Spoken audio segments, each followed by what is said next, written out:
This isn't the county fair where the prize pumpkin wins. This is bodybuilding. It's judged visually. Doesn't really matter what you weigh. Doesn't matter what your arms or your legs measure. Doesn't matter how much you bench press. None of that matters. It's entirely based on your appearance, and the judges have to decide the best overall package based on these things that we talk about. It's a lot of different qualities: structure, size, mass, symmetry, condition, even presentation. You know, I'm sure I beat a lot of guys just on presentation because I know how to show off my physique in terms of showing my strong points and hiding my weak points. And not everybody knows how to do that. I've beaten people with better physiques than me just because they don't know how to show their physiques. You know, thank God for me. But you know, you use every trick in the book you can. That's something you learn over many years of competition when you're not a genetic freak. What's up, MD? It's Ron Harris here. My man Matt Puglia.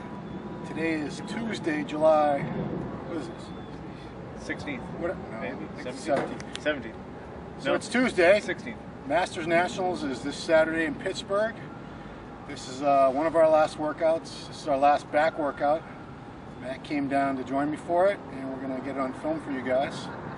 And we're pretty excited. This is the best both of us have ever looked, and I'm hoping for the best. See how it goes. That's what we got.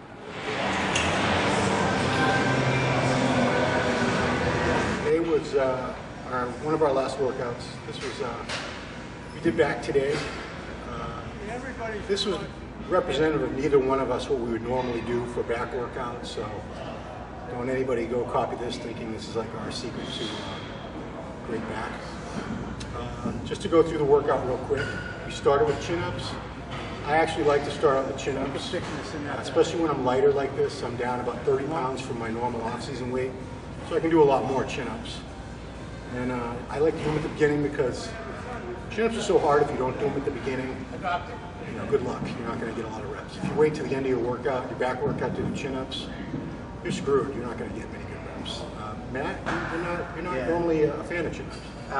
I go through cycles, but what keeps happening to me is, especially in the off season, if I do pull-ups, I have like kind of a brachialis strain thing. It's not really a bicep tendon as much as it's deep underneath, and you know, I weigh 250, 260 pounds in the off season, so you know, if you just sit down and start with pull downs with 260 pounds on the stack, it's not the easiest thing in the world.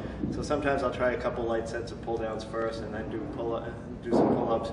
But for the most part, I row now. So I usually start, you know, barbell rows or deadlifts usually to start my back workout. From there, what did we do? We do one-arm rows, which is a staple of mine. I almost always do one-arm rows. But the gym I normally train in caps out at 105s, which is probably good for me, because it makes me go stricter. And I usually do them either third or fourth in the workout, and try to just hold each rep a little bit. Here, just for fun, because I had the 150s, I went up to see if I could get a decent set with that. I felt real good with the 130s, but the 150s were probably a little too much swinging for me. I normally don't do one-arm dumbbell rows. It's just I like barbell rows. I mean, one thing, it's just pure laziness. One arm takes you twice as long. If I'm going to do something with one arm, I like the hammer strength seated machine like this. I'll do that a lot of times. Haven't been doing it lately. Barbell rows, I get it done quicker. It's 2 arms at a time. Really, any kind of row, they're all sort of interchangeable. You know, the only difference is your hand spacing and you know, the way your hands are facing. Those are the only difference between all the different kind of rows, basically. And like Rod said, you know, everybody's individual, and with hammer strength stuff, I love all their chest stuff, but for whatever reason, I think it's because they have long arms. When I get to a row, it does something funky at the end, so I can't like get a good squeeze. I love the pull-down machine when you use later in the workout, but the rows just, I can't seem to find a good position for them. So that's why I end up with dumbbells. Let's go. First call. First call. Nice.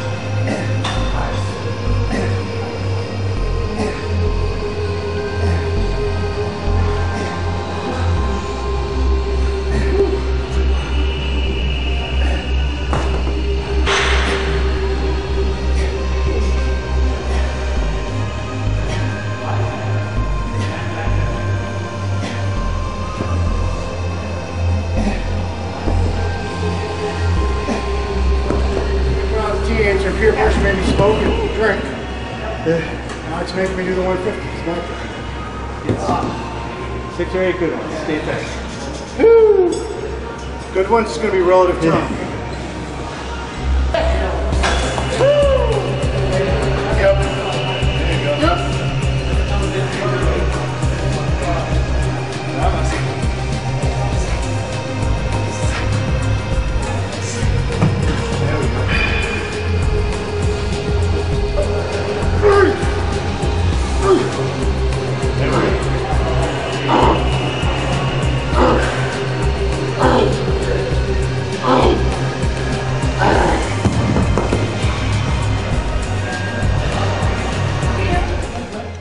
So we were sort of randomly just doing exercises today for back because we're 3 days out from a competition.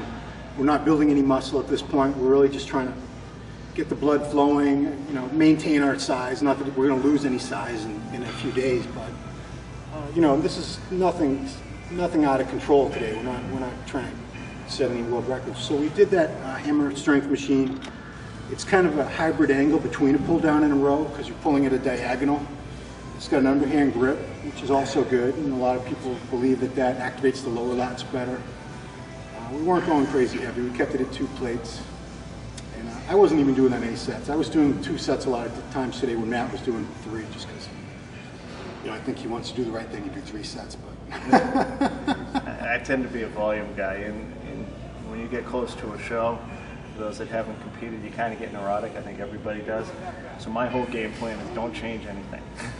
I just want to keep doing what I've been doing the weeks leading up to the show. So yeah, does it make a difference if you do 2 or 3 sets? Probably not at this point at all. But mentally, it's just good for me. The way I look at that is when you're this close to a contest, I've been dieting now 17.5 weeks. I dieted 16 weeks for Team U, which was 2 weeks before Masters. So your body gets really depleted doing all the extra cardio and strict dieting for so long. So if anything, I'll do a little less in terms of volume as I get closer to the show. Because in years past, and I've been competing for 24 years, a very common thing that I would do, and I see a lot of guys doing as they get closer to a show, is they start doing more exercises, more sets, all kinds of supersets, drop sets. They're training much harder and longer, which is totally the opposite because now your body doesn't have the food to grow. You're doing more cardio, so you're just burning up more calories. And with me, I don't know how it is with you, Matt. I don't sleep very well. How's your sleep? No, I don't sleep well. I sleep for 2 hours at a clip, wake up, walk around, sleep for another 2 hours. I probably average 6 hours a night now. Yeah, I mean, if I get 6 hours of sleep over the past month or so, I'm lucky. It's usually more like 5. And it's not optimal, but it is what it is. I'm not exactly sure what it is. I think it's because I'm hungry. Hungry? I'm not hungry. I think you wake up because of low blood sugar.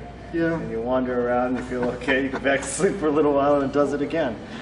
But I think when your metabolism gets to a certain point, when your body fat gets real low and your metabolism is running at a higher rate, I think your body probably doesn't even need as much sleep. But even if you want to sleep, I'll be lying there. I just can't sleep anymore. I'm tired, but I can't. I'm not sleeping. So the point I'm trying to make with that is, I don't feel this is the time real close to a show to be doing more, training harder, because your body has less resources. And what happens is you can easily flatten out, start losing muscle mass. You're at a much higher risk of overtraining. We finished up with exercise I really haven't been doing a lot of, rack deadlifts, which is really just from just below the knees up. And we weren't even using a bar. I mean, like I said, I was pretty lazy today. This is not representative of one of my greater back workouts of all time. But I don't do full deadlifts. Matt does. As you can see, it's really paid off. The guy's got a tremendous back. I have a lot of lower back issues. I've had lower back issues for over 25 years. So pulling weight off the floor, heavy weight, is just not a good idea for me anymore. But when I do them from just below the knees up to top range, for me it's more of a pure back movement. It's taking the legs and to a great extent the lower back out of the movement and just focusing on the lats and the traps. Really, you could see at the top I stop and I squeeze, contract everything in the back for a good full second or so. And I wasn't going heavy, I was just going for the squeeze. And that's pretty much all we did today. Let's talk a little bit about the contest. Now Matt, you did Masters Nationals for the first time last year. Yep. What was the experience like for that? I was in the 35 plus last year, which was earlier, they're actually a smaller division because it was relatively new. 40 plus tends to be a little bit bigger. And I took 4th in the heavyweight, which was good. I'm way too tall to be a heavyweight, but I'm still growing. So this year I'll be a super. So you put on, what did you weigh last year at the show? I weighed in right at 224. And this year I'll probably be up 7 or 8 pounds and in better condition. So probably a net gain somewhere 9, 10 maybe. See, I know to the younger guys, the 18, 20-year-old guys watching this, 8 or 9 pounds of muscle seems like nothing because, in your early years, you're putting on muscle at a rapid rate because it's still fairly new to your body. But it's got a diminishing returns type of effect. As the years go by, you're going to find that you're not able to put on the muscle at that same rate. You're not going to get stronger at the same rate. I mean, if you did, we'd have guys walking around at 1,000 pounds ripped. We'd have people bench pressing 5,000 pounds. It just doesn't work that way. And even for me, I should say that when I say I'm going to put on 10 pounds of muscle, I don't really think I put on 10 pounds of muscle. I think I figured out how to not lose 10 pounds of muscle when I was dieting is probably a more accurate point. Right. Because I'm always the same in the off season. I was 260 last year in the off season. I was 260 this year in the off season. Just the prep was a little bit smoother. I probably stayed leaner in between shows this year. The contest we're doing this Saturday is Masters Nationals, and that was my target show all along. That has weight classes. Matt just turned 40, so he'll be in the over 40 super heavies. I'm going to be in the 40 plus heavyweights. My weight this morning was only 204.